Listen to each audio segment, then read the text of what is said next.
If you're looking to communicate as effectively as possible in English, one of the things that you need to do is slow down. Most second language speakers that I know speak way too quickly, and what that does is it blends sounds in awkward ways. Blending sounds is one of those things that a lot of people talk about. I hear so many coaches talking about how to blend sounds, but the idea is that you need to do it in ways that we recognize and in ways that are understandable to native speakers. And if it's done incorrectly, it can cause a lot of issues. One of the biggest problems that I hear is that strings of words become less intelligible when there's speed. So slowing down is going to allow you to compartmentalize and pull apart each of the individual words, gaining a lot of clarity. So what you can do with this is you can practice pulling apart each of the words and making sure that you're concentrating on the beginning sound of the first word and the ending sound, and not worry so much about the blending of sounds for now. And this can actually sound quite natural. It can sound quite good, and it's what I call the presenter voice. It's the voice that you would use if you're doing a keynote speech or the TED Talks voice. This is the voice that really good communicators use when they're presenting to people. This isn't your voice that you use when you're in a social setting. This is the voice that you use on phone calls. It's the voice that you use when you're presenting information, diagrams, in meetings, etc. But it will up your communicability, and it will prevent that problem that you have where people misunderstand what you're saying because of there being too many blended sounds. So it looks like this. Take space in the individual words. Okay? Concentrate on how the first word closes, what the last sound in that word is, and how the next word opens. And in its extreme form, it's going to sound a little bit like this.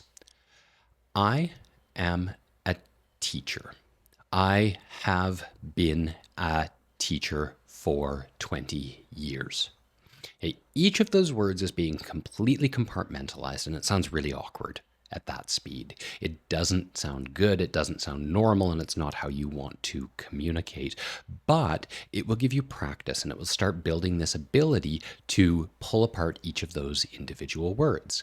And then you can speed this up. I am a teacher. I have been a teacher for 20 years. And speed it up again. I am a teacher. I have been a teacher for 20 years. It still sounds a little bit awkward. It still sounds a little bit staccato. That's because there's not a lot of tonality being communicated in that. But you can start adding that tonality in as well, while still compartmentalizing these presentations. I am a teacher. I have been a teacher for 20 years. I am a teacher. I have been a teacher for 20 years. I am a teacher. I have been a teacher for 20 years. You have a lot of separation of these sounds. There's not a lot of this blending of sounds in awkward ways that creates that problem with understanding. So slow down, compartmentalize the things you're saying, and start to build upon that teacher voice or that presenter voice, because that's going to be the voice that you are using to communicate as effectively as possible in social situations. And it's going to be the voice that is going to be allowing you to get into those jobs and into those social situations where you are responsible. Those are those customer-facing role or those forward-facing roles in companies that are so essential.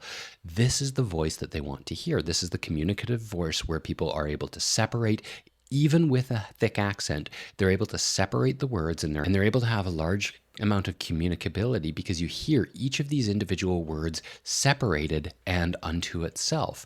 And this is going to allow you to communicate better. It's going to allow you to communicate more fluidly, and it's just going to sound much better in your presence. And so without doing anything else for accent reduction or for understanding tonality, just this idea of slowing down, pulling words apart, and making sure every word starts and finishes with the sounds that it's supposed to start and finish with will do wonders for your communication.